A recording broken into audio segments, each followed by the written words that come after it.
The studio lights blazed hot, reflecting off the glossy floors and perfectly polished stage. The crowd inside the massive set of The Spotlight Tonight with Vance Delroy buzzed with anticipation. Tonight was no regular episode. The guest list featured none other than Jason Statham, the gritty, no-nonsense action star known for doing his own stunts and never backing down. He rarely did talk shows. The fact that he agreed to this one made it a big deal.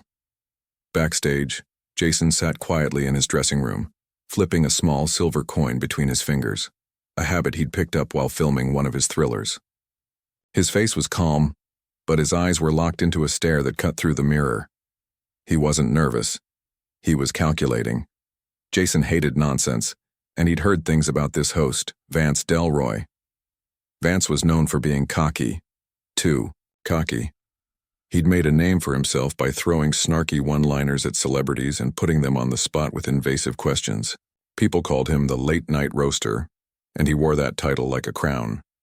The crowd loved it, but some guests didn't. Jason had seen a few clips. He wasn't amused. A sharp knock came on the dressing room door. "Mr. Statham, they're ready for you in 5. Jason stood, straightened the sleeves of his dark blazer, and gave a simple nod to the assistant. "Let's get this over with." Meanwhile, on stage, Vance Delroy was warming up the audience with his signature smirk plastered across his face.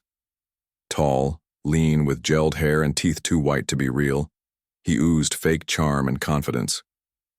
"Ladies and gentlemen," he said, pausing for dramatic effect, "tonight's guest is someone who's fought criminals, terrorists, and even mutant sharks. But tonight he faces his biggest challenge yet, me." The audience roared with laughter, eating it up. Jason walked out to the beat of loud, hyped-up music. The applause was deafening, mixed with a few excited cheers. He walked with the calm of a man who'd walked into hundreds of dangerous rooms and survived them all. He didn't smile, just gave a nod to the crowd and sat in the guest chair. Legs wide, posture casual but firm. Vance didn't waste time. "So, Jason," Vance said, grinning, "you've played tough guys for over 2 decades, but let's be real. In a real fight, wouldn't someone like me, a bit quicker on his feet, maybe even smarter, give you a hard time?" A ripple of laughter ran through the audience, but Jason didn't even blink. He stared at Vance, like he was studying a fly on a wall. Vance continued, pressing harder. "I mean, you're what, pushing 50, right? Time to start playing roles like retired hitman with a bad back or grandpa who teaches karate at the community center." The crowd howled. Jason leaned forward slightly, his voice low and even. "You ever been punched, Vance?" Laughter stopped. A hush fell over the studio like someone had just turned the volume knob all the way down. Vance chuckled nervously, trying to keep the upper hand. "Come on, man, it's all in fun. It's just jokes." Jason smiled. It wasn't. Warm. See, the thing about jokes is, they're only funny when they don't cross the line. You don't even know where the line is. The tension cracked like thunder. Vance, visibly unsettled, tried to pivot. "Well, I'm sure you can take a joke. You're Jason Statham, after all, the big bad action guy." "Don't tell me I rattled you." Jason stood up slowly. The audience didn't know what was about to happen, but they could feel it. The mood had shifted. Suddenly, it wasn't just a celebrity interview, it was a showdown. Jason looked at the camera, then back at Vance. "You want a real moment for your show, Vance?" he said. "Here it comes." Then, without raising his voice, without throwing a punch or storming off stage, Jason delivered a response so calm, so real, that it sliced deeper than any insult could.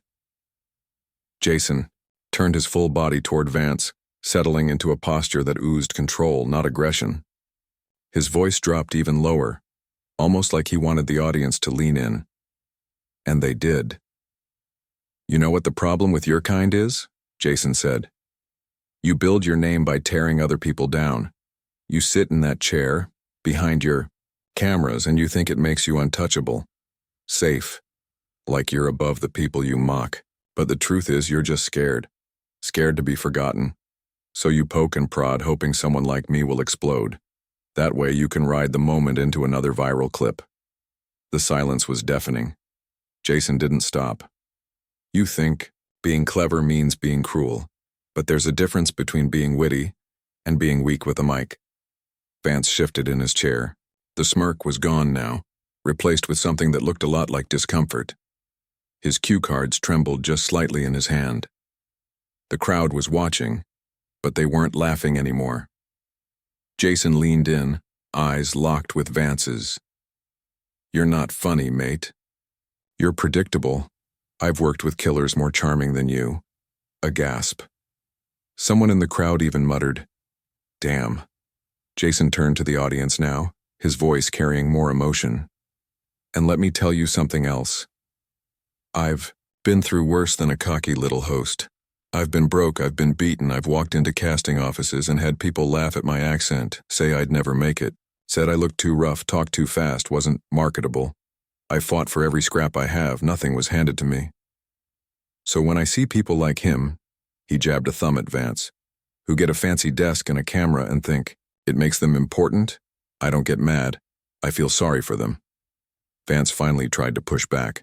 Okay, hold on. Look, I didn't mean to disrespect. Jason held up a hand. Just a small gesture, but it silenced Vance instantly. I'm not here for your apology, Jason said. I'm here because fans wanted to see me, not because I owe you anything, and not because I wanted to be part of your little circus. He stood up again, and the audience thought maybe he was leaving, but instead, he walked around the desk, calmly, slowly, until he stood right beside Vance, who visibly stiffened in his chair. Jason looked down at him. You asked me if someone like you could give me a hard time in a real fight? Vance blinked, his voice barely audible. It was just a joke. Jason smiled again, not angry, not threatening, just cold. If you want a real challenge, he said, try spending a week being the man I had to be to get here. Then, instead of storming off or making a scene, Jason walked back to his seat and sat down. Cool, collected, unbothered. The audience erupted. But not in laughter and in applause, real, thunderous applause, some even stood up. And it wasn't just about the clapback, it was respect. Jason didn't just humiliate Vance, he exposed him, without throwing a single punch. Vance tried to regain control. All right, well, that was intense. Let's go to a commercial. But even the production crew seemed rattled. The music cue came late. The lights dimmed awkwardly. And as they went to break, Jason sat back in his chair, calm as ever, like he hadn't just turned the show upside down. Backstage, social media exploded. Clips of Jason's speech were already going viral. Jason owned Vance per Statham speaks. Facts. Talk show takedown people weren't talking about Vance's jokes. They were talking about the quiet storm that was Jason Statham. And this was just the beginning. The moment the cameras cut to commercial, the energy in the studio shifted. The applause that had roared moments earlier faded into a kind of awkward buzz. The stagehands scrambled to reset and the band played a weak off-tune jingle in the background. Vance Delroy was still sitting in his chair, visibly flushed and staring at the floor like someone who'd just realized the punchline was him. Jason remained seated, perfectly calm, as if he'd just finished a quiet dinner, not a live verbal takedown on national television. But backstage it was a storm. Producers whispered frantically into earpieces. Assistants typed furiously on phones. The show's PR manager was already drafting statements in case things spun out of control online, which, by the looks of Twitter and Instagram, they were. Jason's name was trending in 12 countries. Vance's, well, not for the reasons he liked. Back in his private green room, Vance stormed in like a child throwing a tantrum. He ripped off his blazer and flung it across the room, knocking over a table lamp. Who the hell does he think he is? He shouted to no one in particular. That's my stage. He embarrassed me on my show. One of his assistants, a nervous 20-something named Kyle, tried to calm him down. Sir, I think it actually played really well. Social media's lighting up. Most of the buzz is positive. People love the drama. Vance spun around, eyes wild. Positive for him, not Me? I look like a damn amateur out there. He grabbed a bottle of water and took a swig, then stared at his reflection in the mirror above the vanity. I'm not letting this go. He thinks he can just walk in here and disrespect me. No. I've built this empire. I made this show. He was supposed to play ball. Kyle hesitated, then asked quietly, Are you planning to say something? On air? Vance's expression twisted into a grin that didn't reach his eyes. Not yet. Let the internet blow up for a bit. Then we hit back. I've got dirt on him. Kyle blinked. You do? No, Vance admitted. But I'll find some. Meanwhile, Jason sat alone in his dressing room drinking tea. He hadn't said a word since coming off stage. He was used to storms like this. Different ones maybe, but storms all the same. You didn't come up from street fighting and knock-off British films to Hollywood blockbusters without learning how to ride out noise. And Jason didn't care about noise. He cared about respect. His phone buzzed. A text from his agent popped up. You broke the internet, seriously. Massive support, want to talk press opportunities? Jason stared at the screen, then locked it again without replying. He didn't do this for clout. He did it because he knew someone needed to check that loudmouth before he chewed up another actor on live TV. A soft knock came at the door. One of the assistant producers peeked in. Mr. Statham?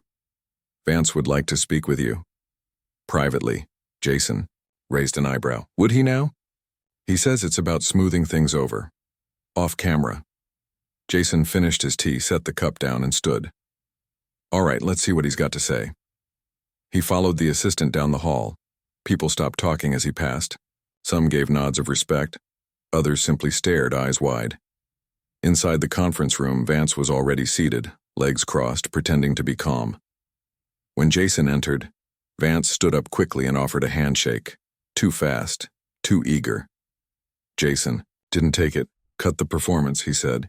We're not on stage anymore. Vance's smile slipped. Look, Jason, I think we got off on the wrong foot. I didn't mean to push your buttons. It's just, the show has a certain energy, you know. People expect me to stir the pot. You weren't stirring anything, Jason replied. You were digging your own grave. Vance's eyes narrowed. All right, fine. You want real talk? Here it is. You humiliated me tonight. That doesn't just go away. I've got reach, man. Influence.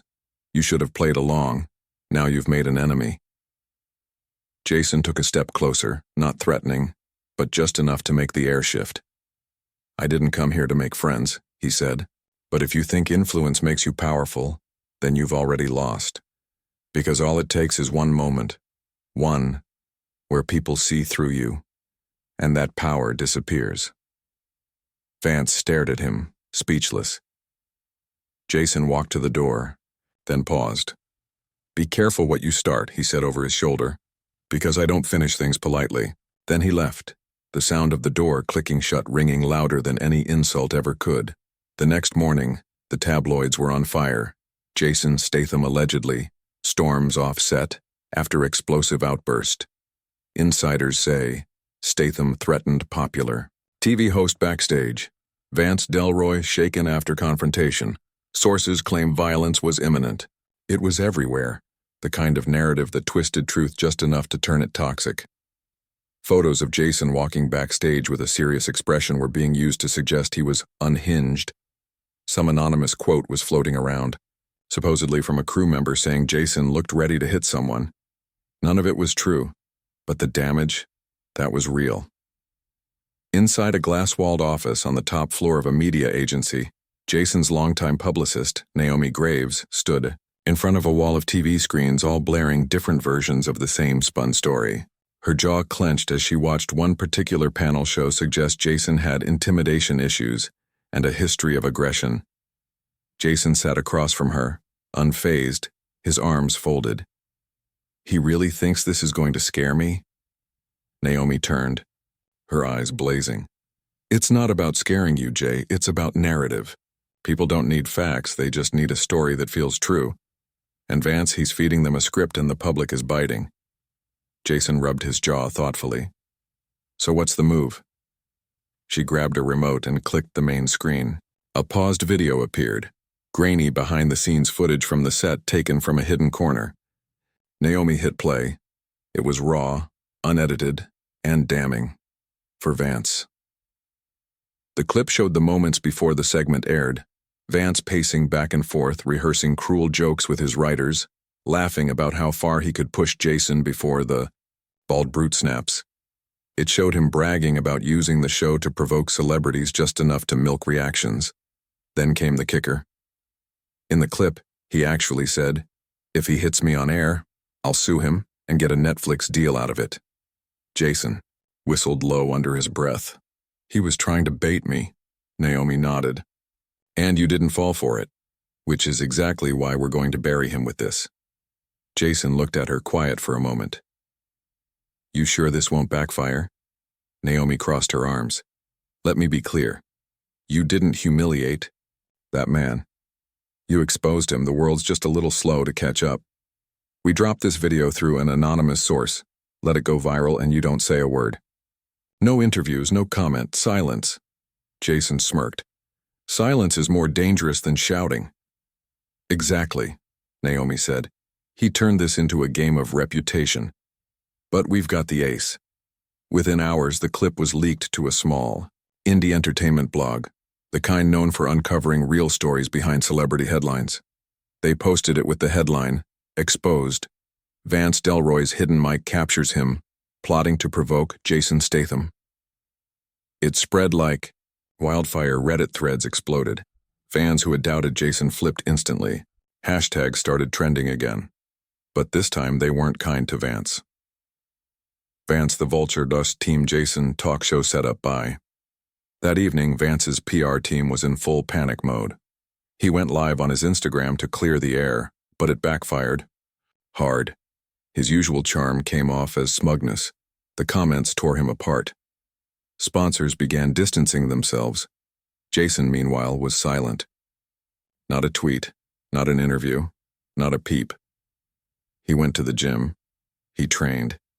He met with a few director friends for coffee. When paparazzi asked him for comments, he just smiled and walked away. People started saying the silence made it worse, because it made him look strong, unbothered, a lion who didn't have to roar. 3 days later, Vance's team reached out with a formal request. He wanted to apologize, publicly. Jason looked at Naomi as she handed him the request. "He wants to do it on his show," she said. Jason raised an eyebrow. "And what do you think?" Naomi smiled thinly. "I think if you go back on that stage, you don't just win. You redefine the whole damn game." Jason leaned back in his chair, eyes dark with thought. "All right then. Let's give the people something they won't forget." The night of the second appearance arrived like thunder before a storm. This time, the Spotlight Tonight with Vance Delroy looked and felt different. The energy in the room was thick, not with excitement, but tension. The audience wasn't sure what to expect. The headlines, the leaked video, the social media war, all of it had turned what should have been a light-hearted talk show into a battleground. Backstage, Vance Delroy was pacing again. But this time there were no jokes, no cocky rehearsals, no bravado.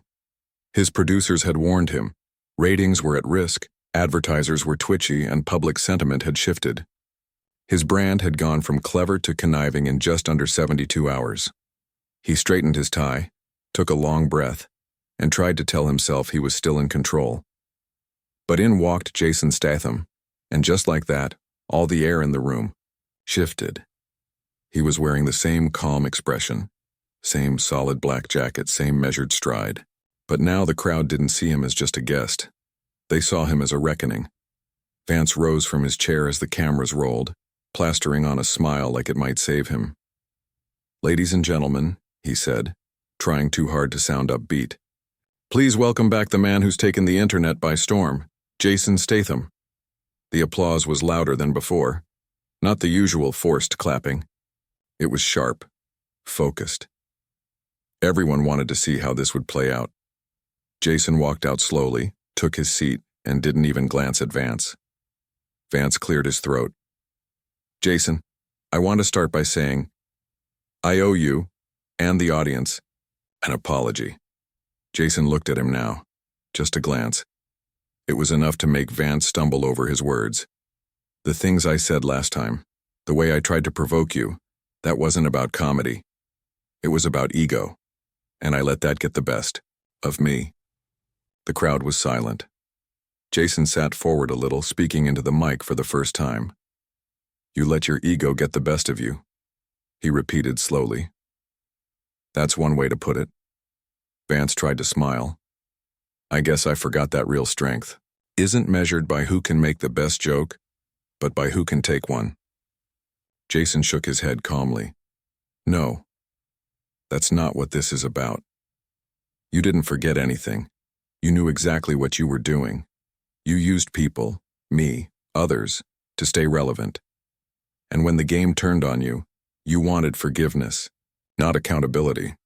The crowd stirred. They could feel the weight of his words. Calm, unshaken, deadly honest. But here's the truth, Vance, Jason continued. I'm not here for your apology. I'm here so everyone watching can understand what this business really looks like. It's not just lights and laughter. It's people playing dirty to survive. And you? You were the face of that, Vance. Opened his mouth to interrupt, but Jason raised a hand. I'm not angry at you, Jason said. Because you didn't beat me. You exposed yourself. All I did was stay real. He turned to the audience now, his tone like gravel and steel. People think silence is weakness, but sometimes silence is a warning. Sometimes it's the calm before a lesson. A pause. Then Jason leaned into the mic, voice sharp now. So, here's my advice to every young actor out there. Every person watching this who's been laughed at, humiliated, or played with. Don't play their game. Make them play yours. Don't swing first. Let them think you're soft. Let them think you'll fold. Then let the truth crush them. The crowd exploded, standing ovation. Some people were even wiping their eyes. Vance sat there, completely still, defeated in the one place he used to rule, his own stage. Jason stood up, gave the audience a nod, and walked off without looking back. The network cut to commercial early. Backstage, producers were scrambling to figure out how to edit the segment. PR teams were already predicting that this moment, this takedown, would go down as one of the most iconic in talk show history. And Vance? He sat alone on stage, the lights suddenly too bright, the cameras too close, the silence deafening.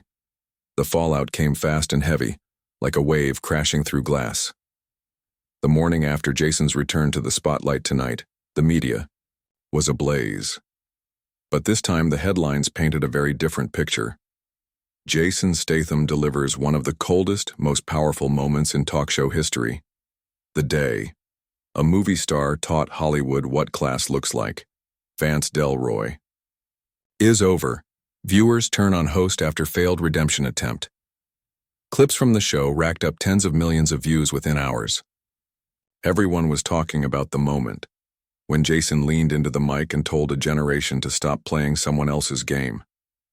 The words were already being printed on t-shirts, turned into TikToks, and quoted in high school graduation speeches.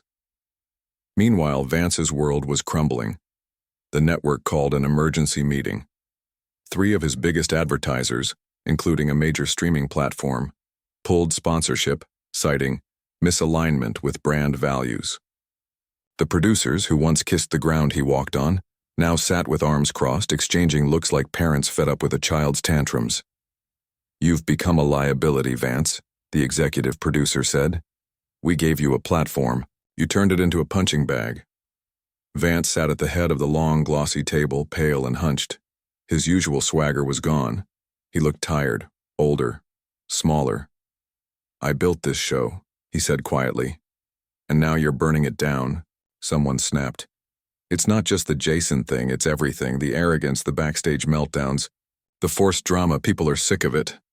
Vance swallowed hard. So what, you're firing me? We're giving you a choice, the executive producer said coldly. You can step down publicly, say you're taking a break to reflect, try to save what's left of your image. Or we pull the plug on the show, leak everything, and you become a cautionary tale. Silence. Vance looked around the room. People he thought feared him, respected him. Now they wouldn't even meet his eyes. He didn't respond. Across the city, Jason sat in a quiet pub in East London, away from cameras, sipping a pint alone. Naomi called, her voice buzzing with the latest update. "Vance is out," she said. "Looks like he's stepping down. Might issue some farewell post tomorrow." Jason didn't say anything. "You're not surprised, are you?" Naomi asked. "No," he said, staring into his drink. "But it's not a win.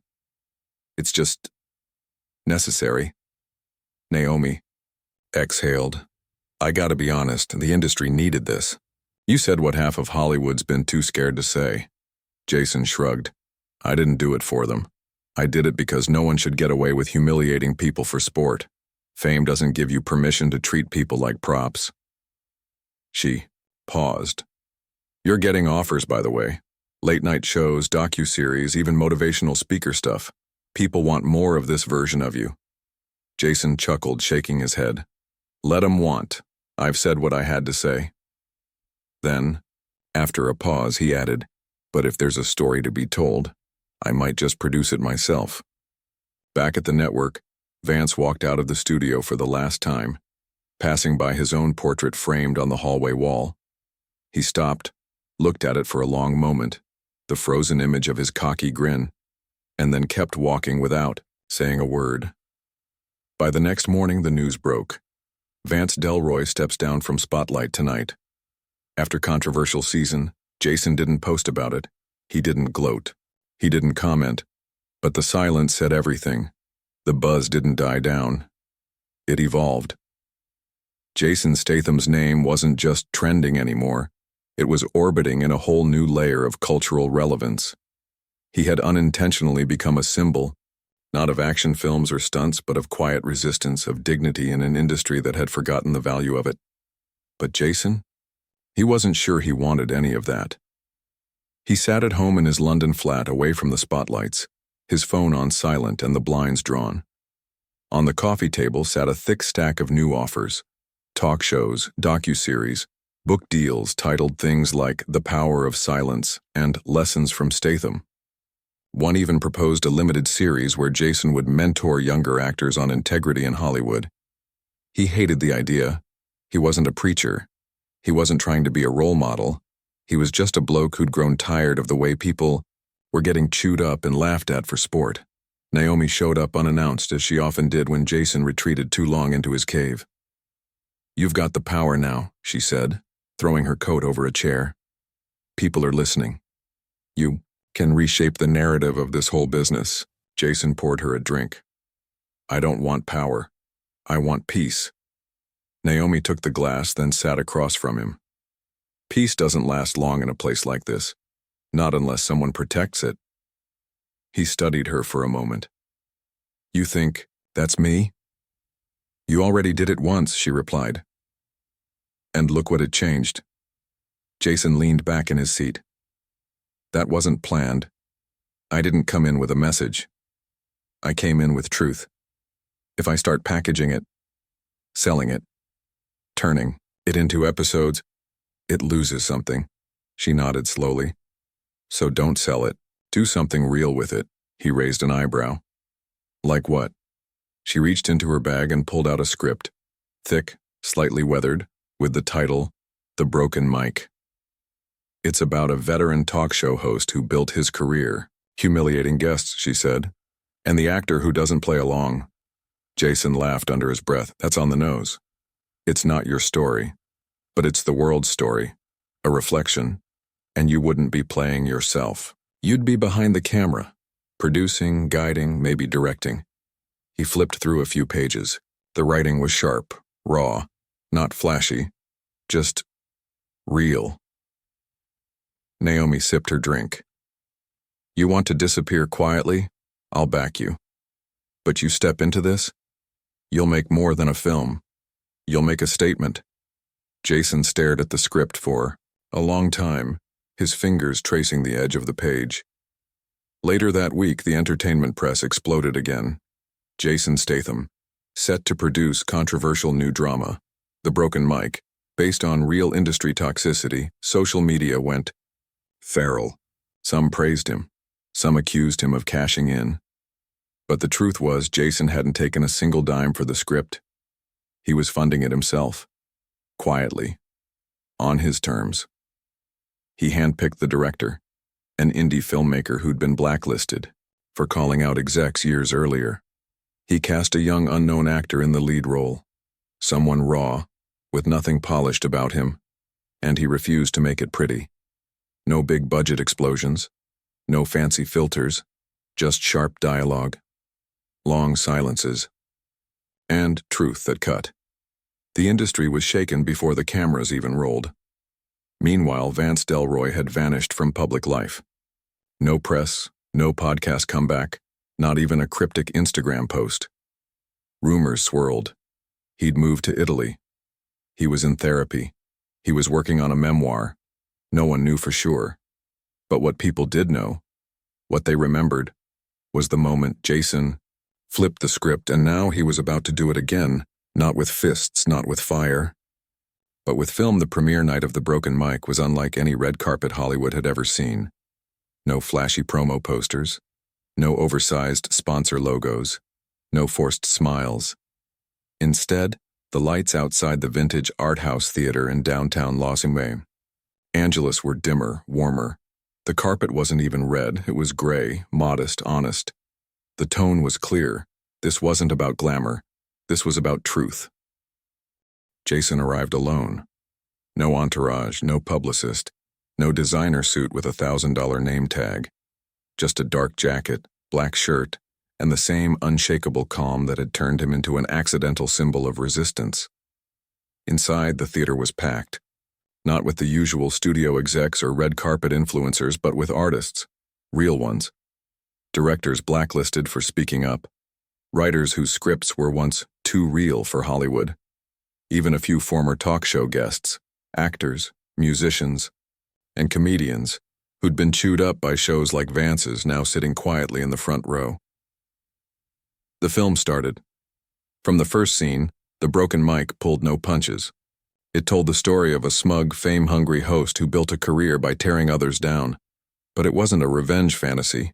It was uncomfortable, unflinching, real. And when the fictional actor, beaten down by fake smiles and backroom betrayals, finally stood up on that talk show stage and delivered his quiet, shattering truth, the theater was silent. Not a single cough, not a whisper, just breathless stillness. The final shot lingered on the host's empty chair, the seat of power left abandoned. Then, the screen went black. No end credits, just one line, in white. Silence isn't weakness. It's the space where truth grows. J.S. The audience stood slowly, almost in reverence. A full minute passed before the first applause broke out, hesitant at first, then rising into a thunderous ovation. Not for fame, not for spectacle, but for what the story meant. Jason didn't walk up to the stage to accept praise. He didn't speak. He let the moment live. But later, at the small private gathering in a tucked-away side room of the theater, someone finally asked him, "Do you think people like Vance ever really go away?" Jason looked at them, thoughtful, then shook his head. "No," he said. "They just change shape. Different names, different voices, but same game." "Then what's the point?" someone asked. "If it never ends?" Jason sipped his drink. "The point," he said quietly, "is that we don't stay quiet when they come back." And that was it. No crusade, no speeches. Just a legacy shaped not by shouting, but by standing. In the weeks that followed, The Broken Mic broke records. For a drama with no commercial backing, it was streamed, studied, dissected in film schools. Talk shows tried to spin off its message, but none could capture the weight of what it stood for. Vance Delroy was never heard from again. Rumor had it, he watched the film alone in a small, European theater, surrounded by strangers who didn't recognize him. Some say he wept, others say he laughed bitterly through the whole thing. But Jason didn't care. That part of the story was done.